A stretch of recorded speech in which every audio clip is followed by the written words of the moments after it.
All right, hello, welcome to day 2 of Getting to Know Your Sewing Machine Challenge.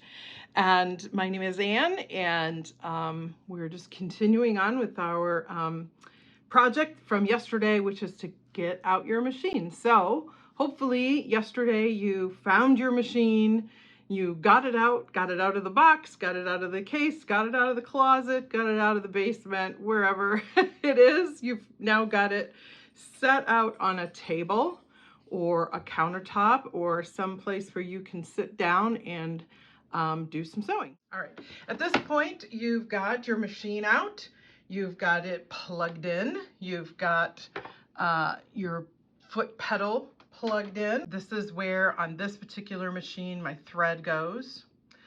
And this is where my bobbin gets wound on this machine. I'm going to show you this machine first. And then I'm actually going to also show you this machine, which is my new one. And I have never threaded this before, so this will be a brand new experience. But just like a lawnmower, the function of a sewing machine is the same regardless of what brand it is, what model it is, but every machine has a slightly different way that it is threaded. Now on my machine, I thread it first and then I wind the bobbin while it's threaded. Other machines, you may wind your bobbin first, which in this case, this one, I definitely know I will wind the bobbin first and then thread the machine. But over here, I will thread it first and then wind the bobbin. Again, you'll look at your manual to find out what's the best way to do it. Okay, so I can zoom in here and you can see most modern machines are going to have some kind of indication showing you exactly what should happen. So it's going to start from the spool of thread, come through here. The arrow shows me it goes up then, and then it comes down. And this arrow indicates it's going to slip in between this little crack here. But it's going to come down here. This is where you're adding tension to the thread so that it is always coming out into the needle at the right tension. And so that's the thread is going to go down around here. Then it shows, here's this little arrow, it's going to come through this crevice right here and up. It comes all the way up. And this is my uptake lever. There, you can kind of see it in there. Do you see that uptake lever? Coming up, the thread's going to go around that, and then it's going to come back down. It's going to go around this little hooky guy right here, and it's going to go through the needle. Okay, so I am going to attempt to thread this and record video at the same time. Okay, so here we go. I'm going to put my thread on my spool holder. I'm going to put this, whenever you have your thread going in a horizontal, or in my new machine it's in an almost horizontal position, you're going to want to have one of these little stoppers to hold it. And I have, on this machine, it came with 2 different sizes. So I have a little one and I have a big one. And you can use either one, it doesn't matter. You don't want to lose those. That would be a bad thing to lose, that little piece. Okay, so I've got my thread on the spool holder. Now, as I said, it goes first under this guy, then it goes over this guy. And again, I'm just following these arrows.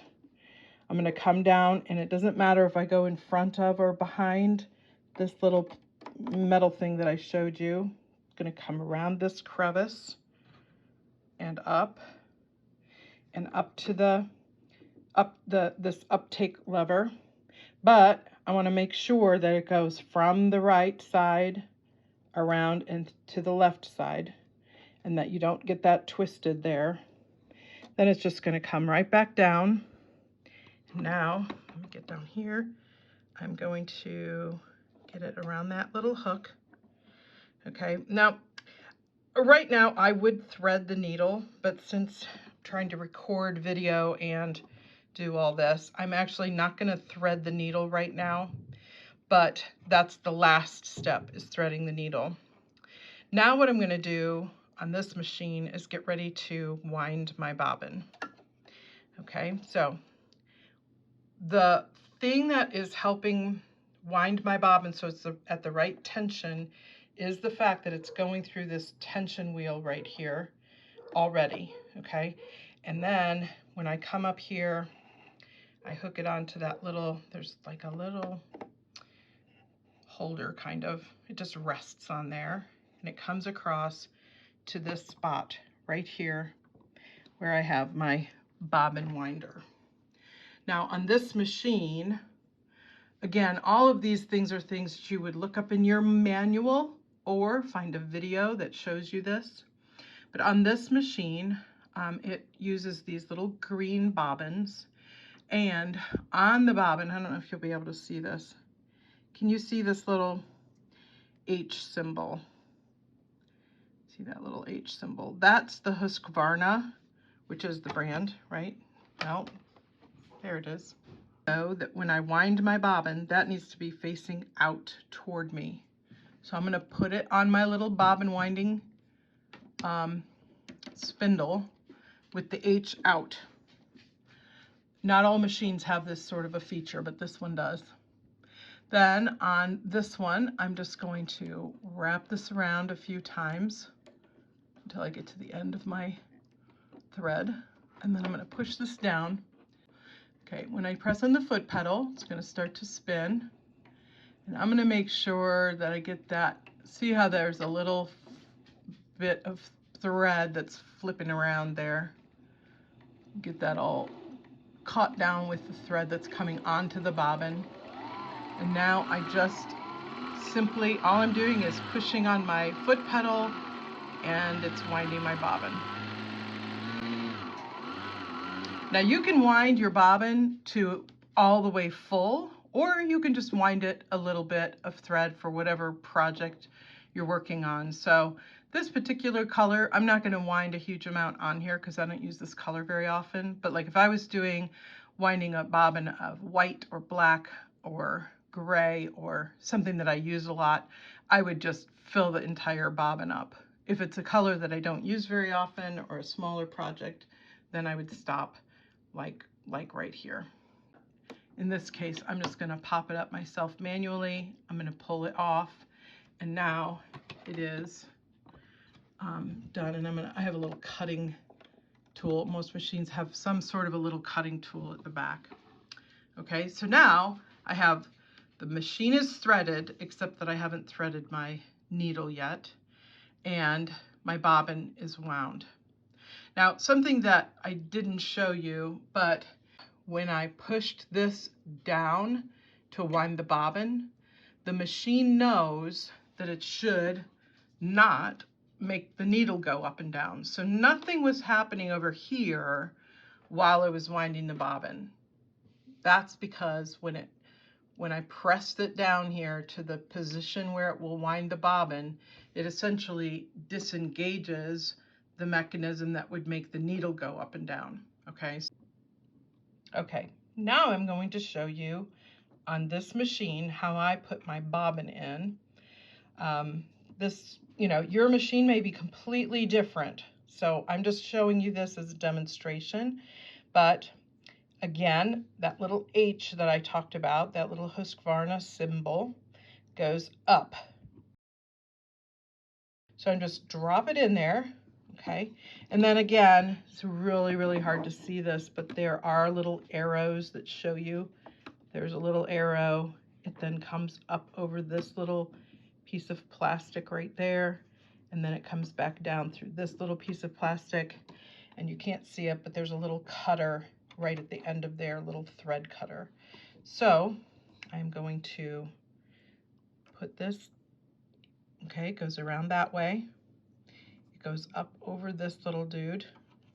Trying to do this with one hand. Okay, do you see it went over that little dude? It comes down around this one. And if I had two hands, I would hold that tight while I slide my bobbin cover back on. I slide my bobbin cover back on. There it is. That's exactly the way I took it off, by the way. I just slide it out like that. Slide it back on. Again, your bobbin cover may operate differently. And then I'm just going to pull, and there's a little cutting tool under there that's cutting that thread right off. Okay, and now the only thing left to do for threading my machine is to actually thread the needle. And I'm going to do that off camera because I have old eyes. But anyways, you're going to just make sure that your thread, and actually I can see right now my thread is twisted around the needle. I don't know if you can see this, but it's twisted around the needle. I'm going to make sure that I get the thread not twisted, and I'm going to thread it through that hole, front to back, front to back. Okay, I'll do that off camera. Okay, I have now moved over to my new machine. Again, this is brand new to me. I have never threaded this before. I don't know anything about it. You see I have my manual sitting right next to me. I have it right here, and in a moment I'm going to look it up. I mentioned in this particular machine, I know that I'm going to wind the bobbin first. So these dotted lines are actually showing me how the thread should come when I'm going to wind the bobbin. So it's going to come off the spool across here, and now it's going to come toward this little guy, this little lever, or this little knob. You can see where it says it's going to come in front of it, around, and then straight across from the back. It's going to come here. We're going to drop our bobbin. There's my bobbin. And we're going to drop the bobbin right down on that dude. And the thread is going to come up, and it looks like they're instructing us to bring it through one of the holes. Do you see how this bobbin has holes? Yeah. And the other thing that's different about this bobbin is it's no different on the top or the bottom. So there's nothing indicating what should go up. So it doesn't look like it matters. Then I'm going to assume I push this guy over here when I'm ready to wind my bobbin. Same kind of thing that I said before. I'm sure that what that does when I push that over there is it disengages the whole mechanism that makes the needle go up and down, so that I can wind the bobbin without anything else happening on the machine. So we're going to do that now. I'm going to wind the bobbin first, and then I will thread the machine. All right. Okay, I am just showing you here that I have found the page that talks about winding the bobbin. Gives me a pictorial view of everything that I'm going to do and a written explanation of everything that I'm going to do. And it talks about this whole, what I was talking about, pushing this over to the right, and also about the these little holes, and that you do in fact put the thread through the little hole. Okay, so let's get started. I'm going to take my thread. This is a brand new spool of thread. I'm sorry, I know you can't see what I'm doing, but I'm just putting it on the thread holder. And just like in my other machine, there's a little end cap that I'm going to put on there to hold it in place. Okay, then I'm going to take my thread around. I'm going to put it underneath this little hooky thing, which it's going to go through that when I thread the machine as well. So there it is through that, coming around the front, going through this little tension knob thing. This is going to be easier with two fingers, two hands. Two hands. Whoops. Okay. I wanted it to go in between, so it's in there. Okay, is where the thread went. It came from around to the front, and then around once, and then all the way across. And now I'm going to, before I put my bobbin on there, I'm going to thread the end of this through one of these holes, okay, like that. And now I push it down. Okay, so you see that, and the tension, that little tension knob right there is holding it nice and there is decent tension on that. And now, as we said, we're gonna push this to the right. I'm gonna hold this up out of the way, is what it says in the instructions. I'm gonna find my foot pedal, and I'm going to slowly start to wind this on. Go a little ways. Now it wants us to trim that thread away. So I'm gonna trim that. Hang on, I gotta get my nippers. I'm gonna snip that away right there. And then I'm just gonna continue winding this. Now this one I'm gonna wind a decent amount because this is my next project I'm gonna do is gonna be on this machine using this color blue. So I'm gonna wind a decent amount of bobbin thread on. But see how lovely that is? I'm not doing a single thing other than just pressing on the foot pedal and winding my bobbin. All right, so I'm gonna say that's enough for now. I'm gonna pop this guy back over and pop that off. And then I'm gonna trim my thread. Okay. So now the bobbin is wound, but let's thread the machine. So we no longer want it going around this little tension dude here. Instead, we want it just going back behind this guy, okay? Down the front. I'm following my little arrows. See, it's hard to see, but there's a little arrow right there. And then there's another little arrow at the bottom here because it shows that the thread should go around that bit. It's gonna come back up to the top. I'm gonna keep it on the right side of this uptake lever, bring it around. It will drop its way into that little hole there. I don't know if you can see that. See, it went through into that little hole there. And now it's gonna come down. And I've got two things I've got to have it go down here. Sorry, this is awkward. Anyway, it's gonna go around this little guy like that, and then it's actually gonna go back here to the needle itself and around that little guy. And now it's ready to be threaded through the needle. Again, I'll do that off camera because I really need to look closely in order to do that. Okay. Now, the next thing we're going to do, we already have our bobbin wound in this case, and we're going to open up, I can see there's a little arrow here that shows where I open up my little bobbin compartment. Now, this is one of these things, do not lose this little guy, your little bobbin cover. It would be a very easy thing to lose, don't lose it. And again, right here, it shows how I'm going to put my bobbin in there. So the first thing is I want my thread to be going around that way. And do you see, that's the way I have it right now. The thread is going around that way and coming off this side. Do you see?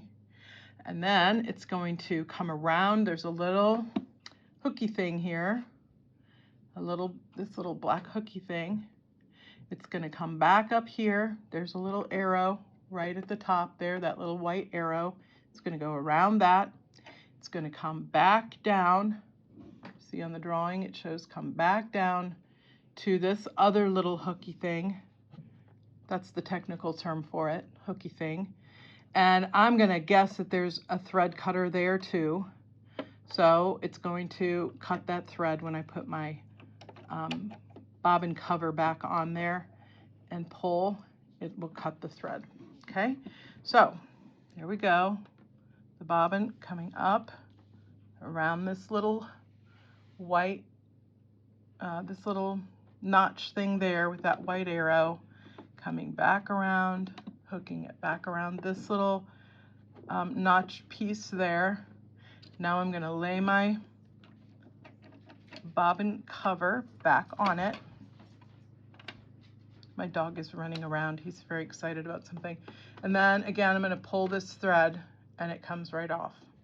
Now, again, you're going to find the manual for your machine. You're going to find a video for your machine, make and model, or whatever, and find out about your machine how to thread it, but you've just seen now two different machines, how they are threaded. And it is basically the same concept. You've got a bobbin, some method to wind the bobbin. You've got thread that's coming down, it's going through. This is actually hidden in there. There's some tension. I'm sure there's some sort of a tension piece in there, down at the bottom of this. Then it goes back up, it hits this uptake lever, right? And then back down and to the needle. And then the bobbin is in the bobbin compartment down here, okay? All right, let's talk just briefly about some of these settings over here. And I don't want you to really worry about too much right now about any of this. If you have a computerized machine, and any machine that comes up with this sort of a readout thing like this would be considered a computerized machine, that basically when you turn the machine on, it will automatically set itself to kind of the default straight stitch, a normal stitch length, and everything will be kind of by default. When you turn the machine on, it will be set the way it should be set. Then if you have, and this is the same way, this one is the same way. It always, when I turn it on, it turns on to a straight stitch. If you do not have a computerized machine, then what you're going to want to do is find out from your manual or from a video what would be the normal settings for, you know, any of the knobs that might be on your machine, to just do a straight stitch with, you know, this is like a 2.5 stitch length, or whatever your machine's recommendation is for just a normal stitch length, okay? And other than that, I don't want you to really worry about anything else right now. Just turning it on and having it be the default, or finding out from, if you don't have a computerized machine and you have knobs to turn, finding out from your manual what would be the basic settings for just a straight stitch. That's, like I said, maybe it'll be a 2.5, or there might be different measurements for the stitch length. Now, the next thing we're going to do is actually practice some stitching, and I have to move this. Okay, so I gave you a piece of paper.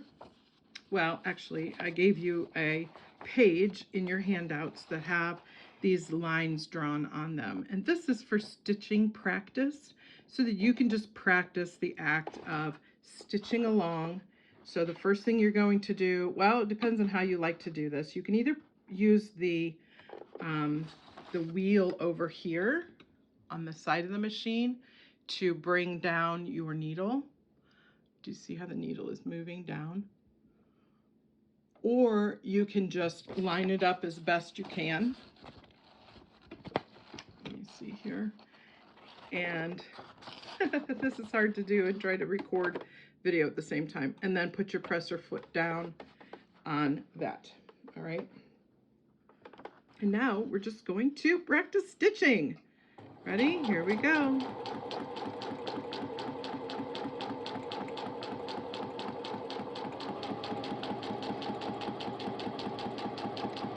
So we're just stitching along, and this allows you to practice how much pressure you put on your presser foot, your foot pedal.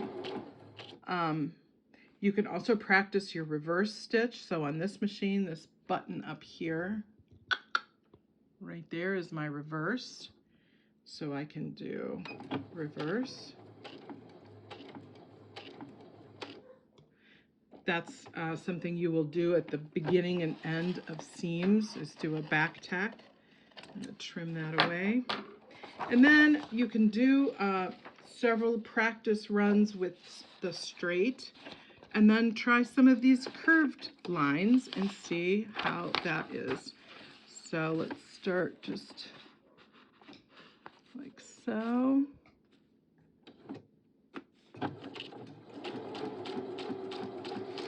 And just experience what it's like to kind of, and you can stop and lift your presser foot and pivot if you want to. And do you see I didn't stay quite exactly on the line? That's okay. But I'm just sort of gently moving my paper around to follow roughly the curve.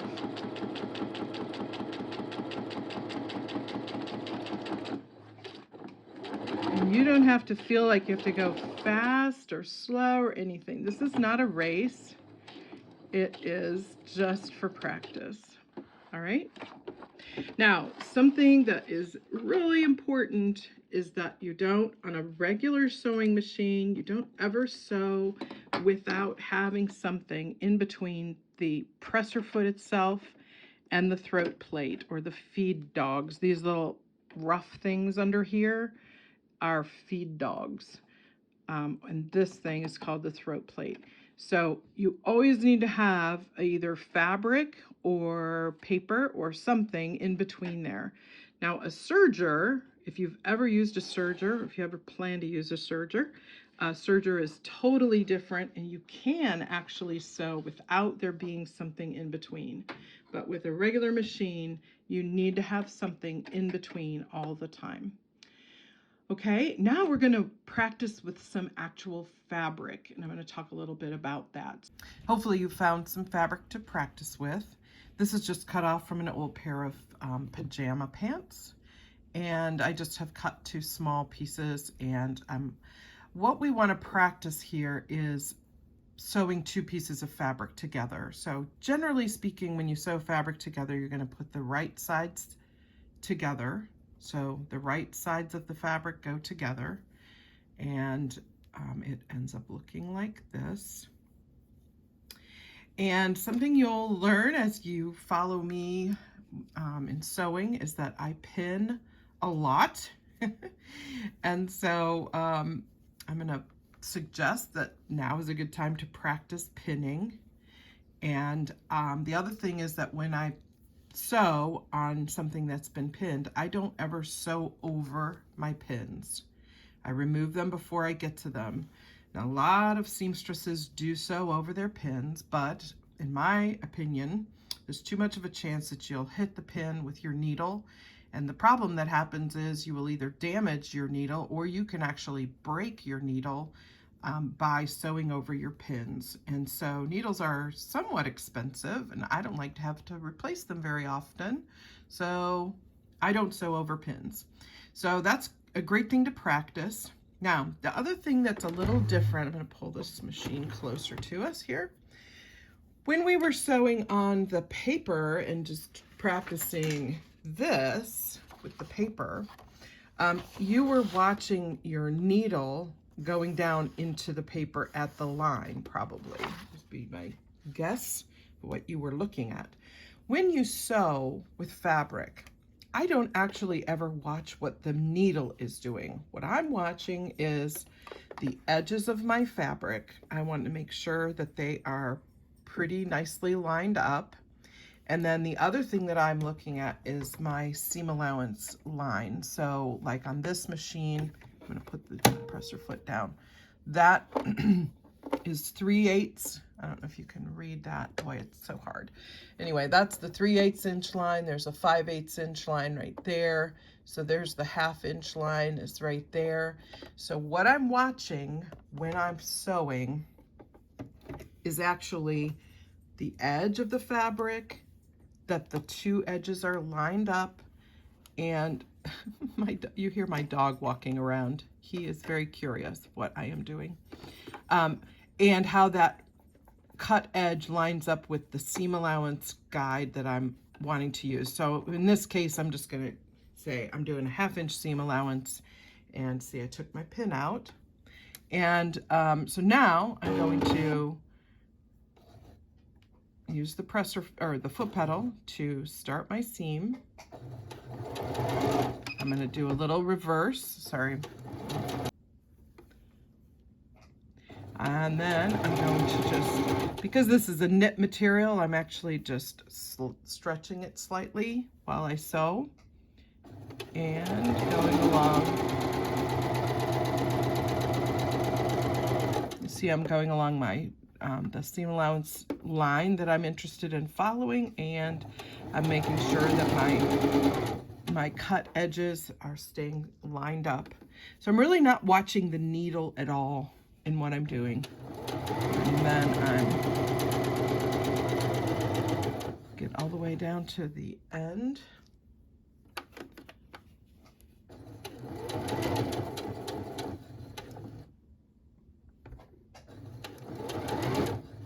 And I'm going to go backwards.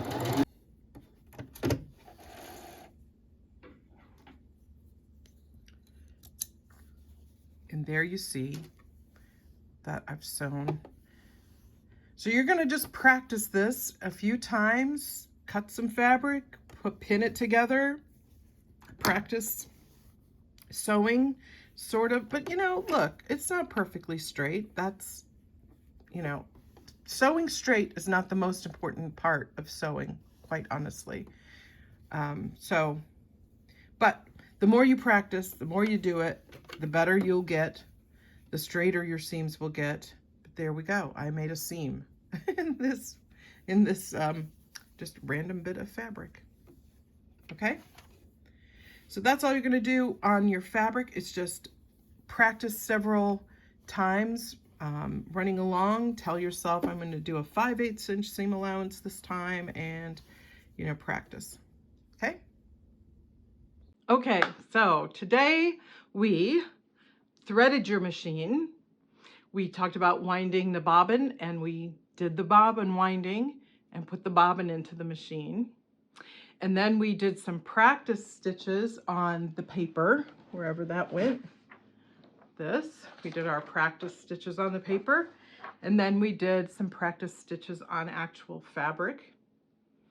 So your assignment now, first of all, if you had any problems at all with your machine, on Wednesday, that should be tomorrow, if you're watching this on Tuesday, on Wednesday, we are going to do a live Zoom call with me. If you have any troubleshooting problems or questions that you want to ask me so far about what we've done, then just hop on that call on on Wednesday at 2 o'clock. If you can't make that time, you can also email me your questions, and that is, okay, listen, it is that is R-E dot imagine dot sewing at gmail.com. So that's the email address that I've been sending you stuff from. So you can either just reply to an email that I've sent you, or I'll have it on the description to this video. The other thing that I want to recommend that you do, because our next project on Thursday is going to be actually starting to sew a little project that is those napkins I showed you. Let me see. Hang on. These napkins. Okay, so we're going to, it's a really easy project, and people will be so impressed that you made them. And they make wonderful gifts too. And so one thing you're going to want to do if you want to do that project is you need to get yourself some fabric. So you can either go buy fabric from the fabric store, or you can take, I've made these also out of old tablecloths that I no longer use, or maybe a tablecloth that's damaged. You can cut it apart and turn it into napkins instead of a tablecloth. Okay. I just went today to Walmart, believe it or not, and I bought this. This is 1 yard of material, and I took a little video of kind of their fabric wall, but this is from their line called the Pioneer Woman. It feels really nice, actually. It seems like it might be kind of thicker. They have Waverly materials. They also have solid materials. Solids are great to make these out of.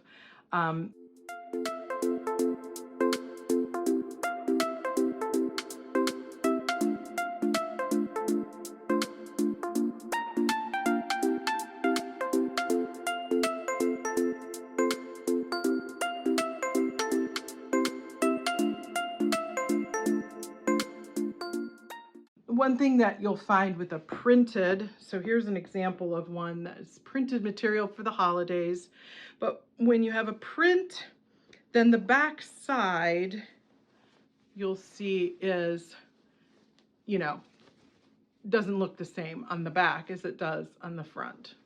So if you don't like that look for a napkin, then you can do something like, this is a stripe, this is not a print, this is actually woven as a stripe material. So it's stripe exactly the same on the front and the back, right? It looks exactly the same. This one is a Madras plaid. So this is a plaid material, same thing, it's not a print. This one's a little bit more of it's a heavier material, it's kind of cool.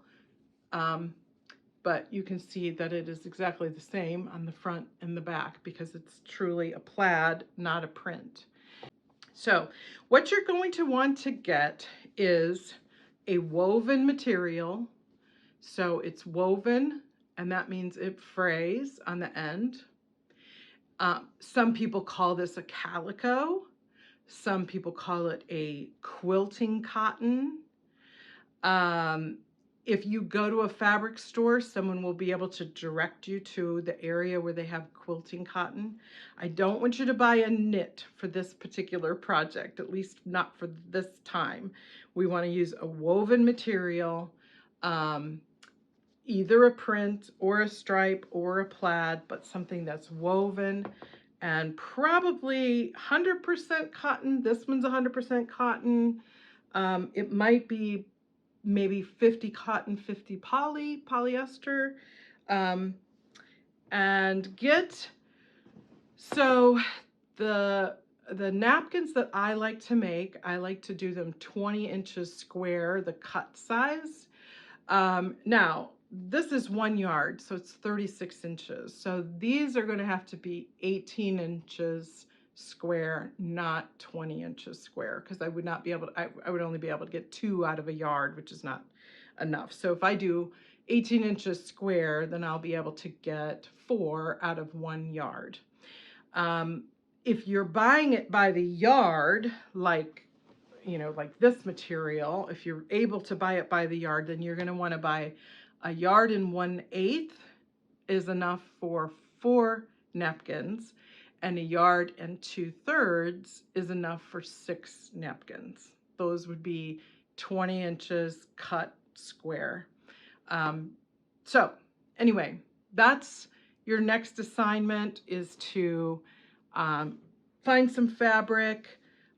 Or if you want to just find enough to make 1 napkin, that's fine too. If you just have like something, you know, like I said, maybe an old tablecloth that you want to use or something like that. Okay, so plan on coming to the Zoom session tomorrow. If you have any questions at all, if you have any trouble with your machine at all, then come to the Zoom session. If you have any questions for me, or if you just want to meet in person and say hello, and I would love that too. So hopefully see some, if not all of you, on Wednesday, and then we'll go from there. All right. All right, that's it for today. Bye.